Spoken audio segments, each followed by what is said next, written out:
Hello everybody, welcome back to Let's Play Hearthstone 4 New Order as America. Let us continue on from where we last left off.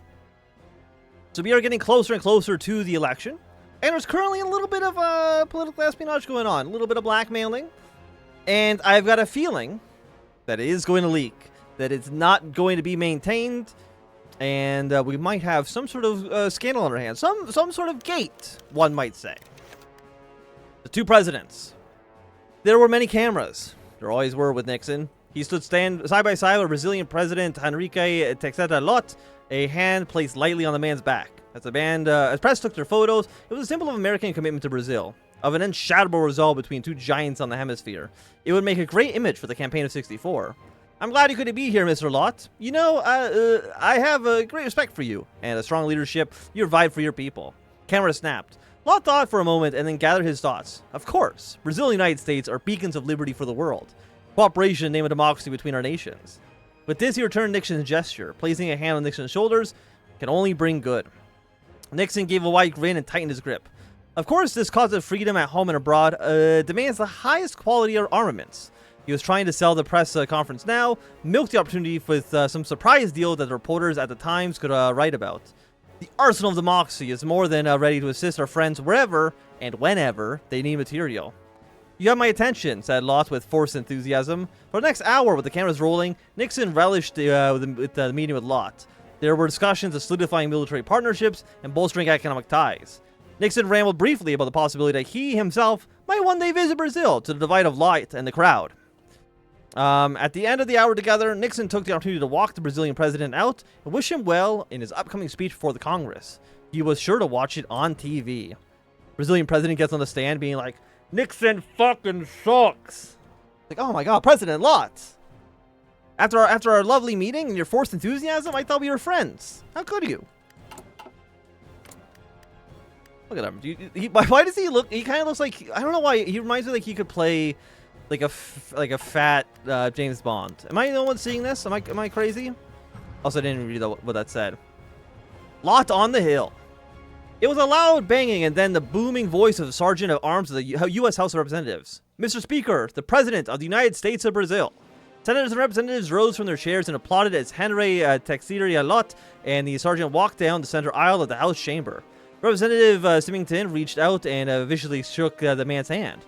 Senator Mike Mansfield pushed his way past two junior representatives to make himself seen by the stiff foreign president. Applaud echoed through the chamber until Lot reached the restroom. He gazed out across the body with an expression of forced appreciation, and then he began his speech. 20 years ago, the world was in chaos. Empires built on autocracy and hate marched forth and conquered and ravaged any that would not bend to their wills. There, the United States and Brazil fought alongside each other in the name of liberty, said Lot in a tight voice. We could not prevent the tragedies that claims millions of lives, but we could stop them from happening again.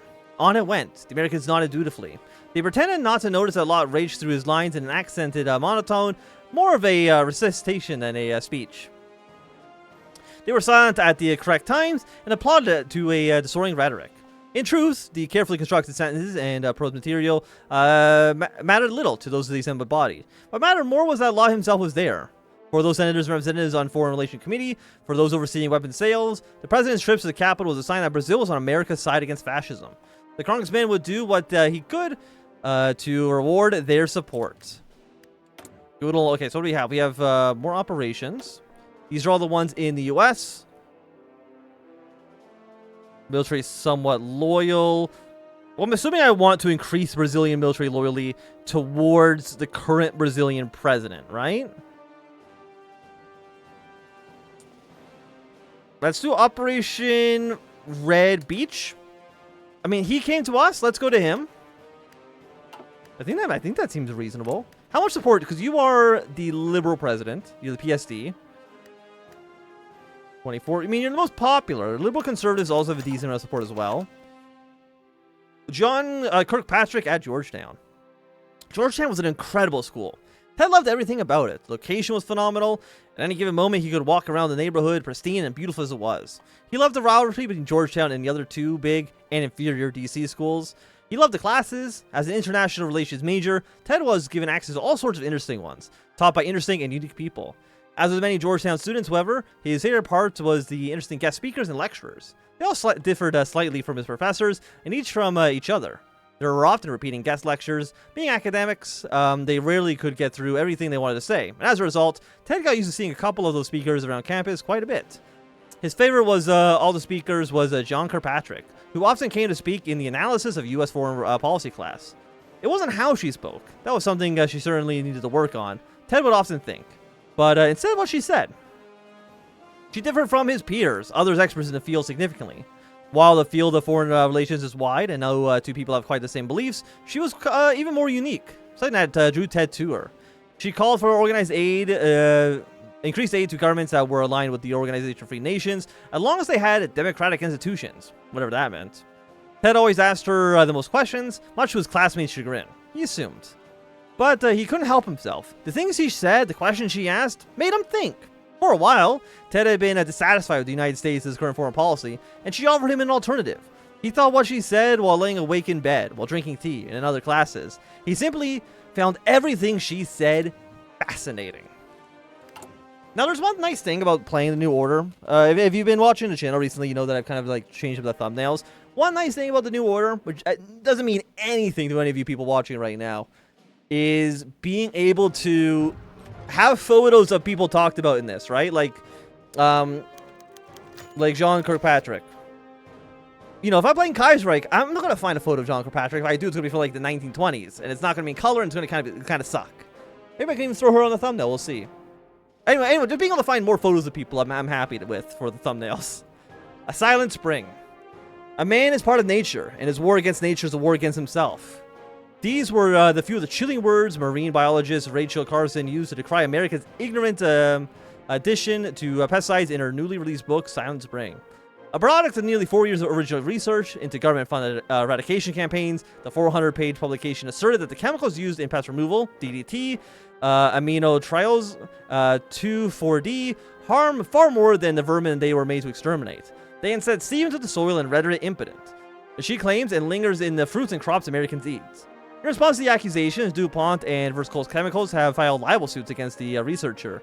Their efforts to reserve their standing have thus far, however, been stymied both by the courts of law and the court of public opinion.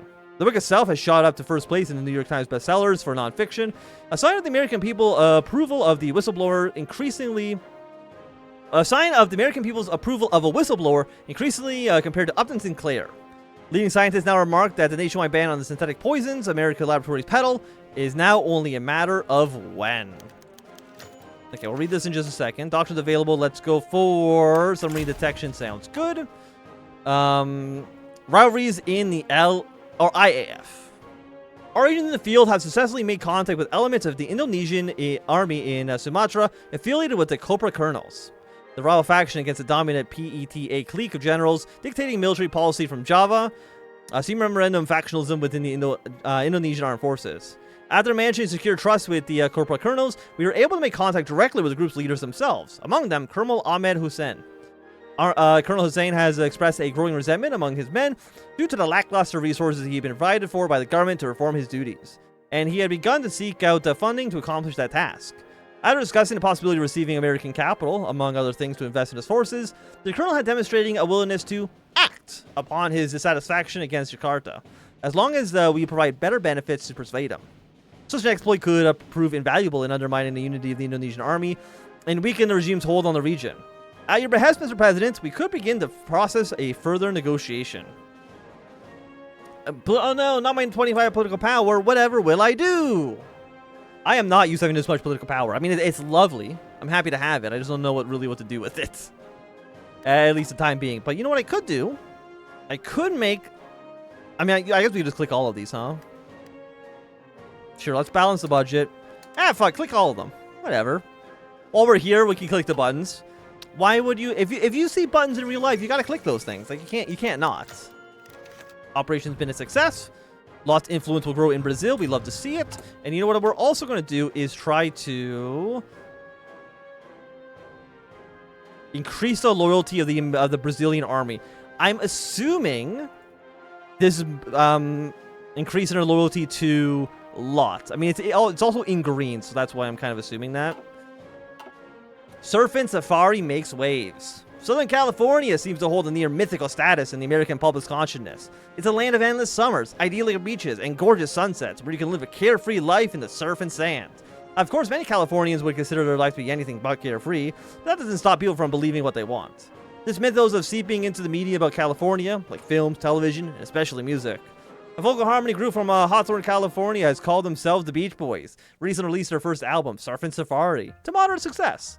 While they've had regional success with a few singles, their producer, Capitol Records, has surprisingly reported satisfactory sales on the album nationwide. Other so-called surf rock acts like the Dick Dale and the Jean and Dean were also recording their own studio albums. And some are wondering whether they will find success away from the Pacific Coast. Well, I can tell you, I've only heard of one of those groups, so I'm going to say the Beach Boys are probably going to do a little bit better than the other two. I mean, the other two could have been more popular in their time, I don't know, but I do know the Beach Boys because I've heard of them.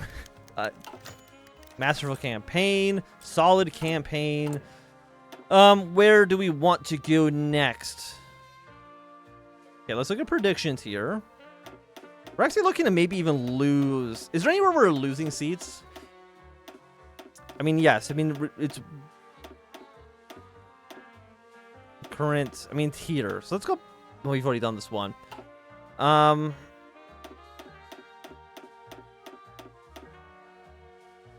Again, you high states. 4 seats. I mean, let's go back to the Deep South. Campaign in the Deep South again. Seems good.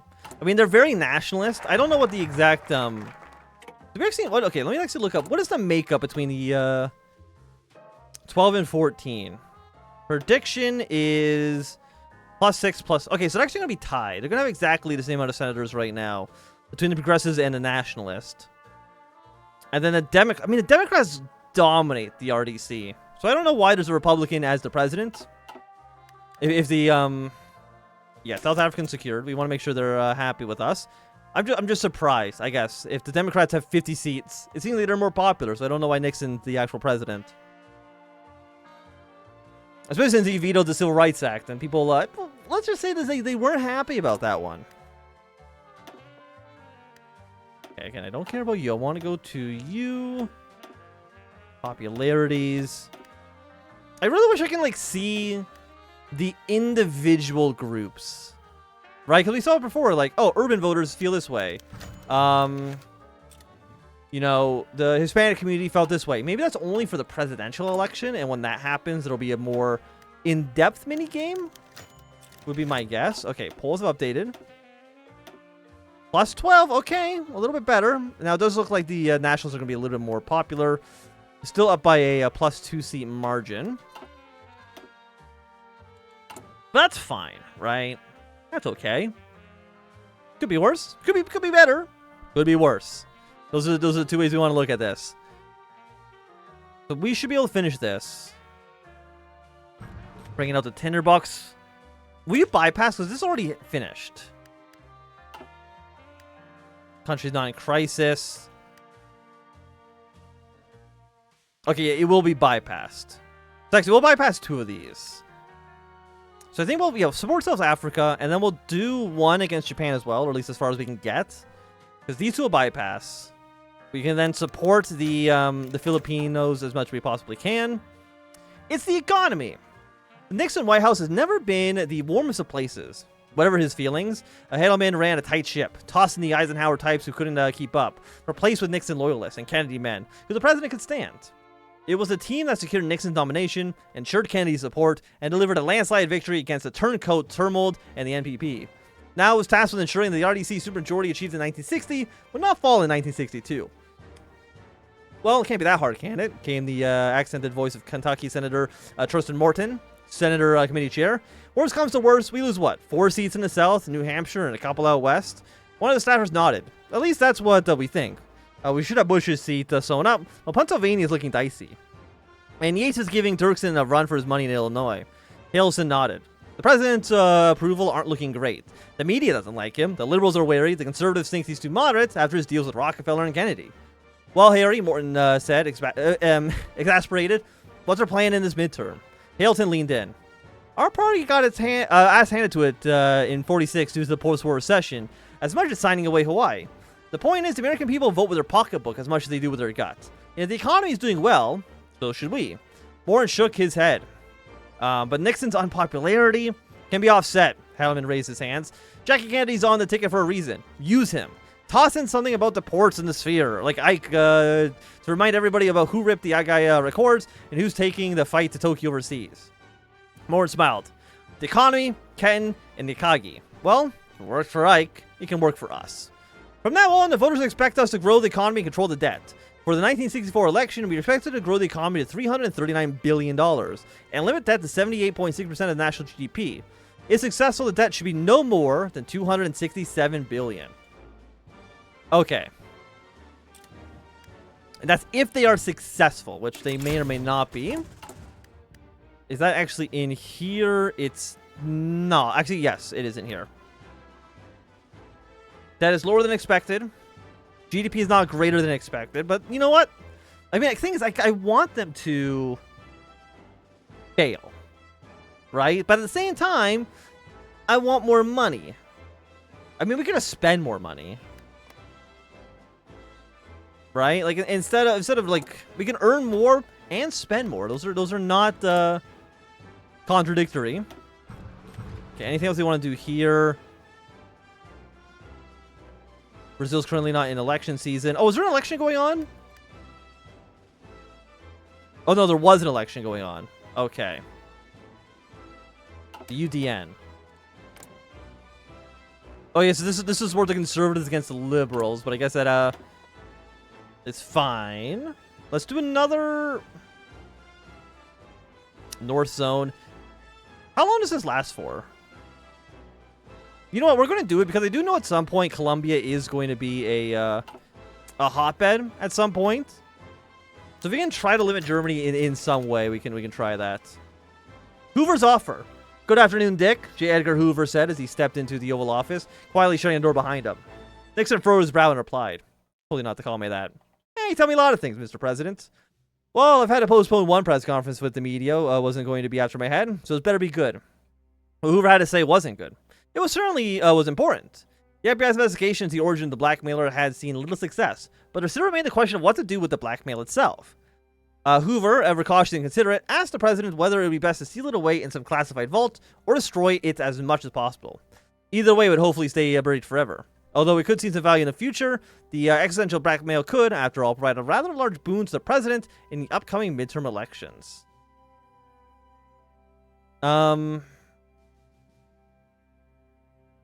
Could have some value in the future. Existential blackmail could, after all, provide a large... So wait, am I reading the, blackmail, burn it, seal it away.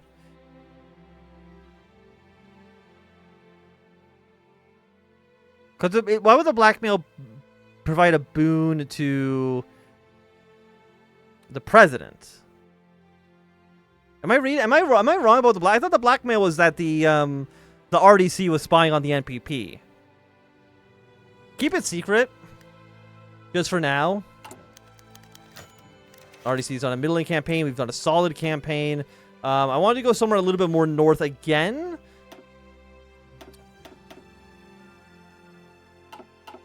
Am I not allowed to do... I guess there's... Hey, the elections.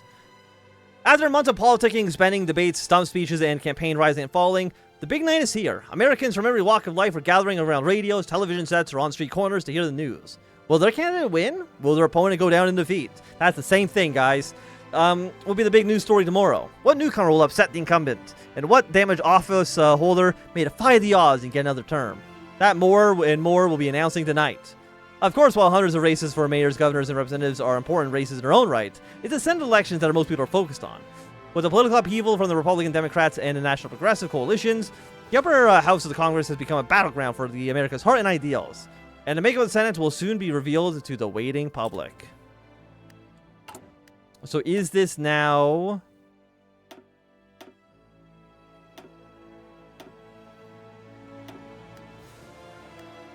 Plus 10, plus 5, plus 5. So they still have a big majority. which is a little disappointing. I was hoping for something a little bit more than that. MPP nationalist. Nationalist. Progressive. Okay, okay. I guess you can click all of these, huh? Polling results. Oh, we can actually. Oh, they have. Oh, they're actually like detailed. The MPP won by 2.3% of the vote in the state and 51.1% of the vote overall. Okay. So, okay. Alaska Progressive defended seat. Lost seat to a Progressive. Defended their seat. Defended their seat. I mean, I do like how detailed it is. Democrat lost their seat to a Republican. That's just embarrassing. That is so sad to lose your seat to another member of your coalition. Defended their seat, lost to a nationalist. Because again, we did win seats. Lost to a Republican. Democrat lost to a nationalist.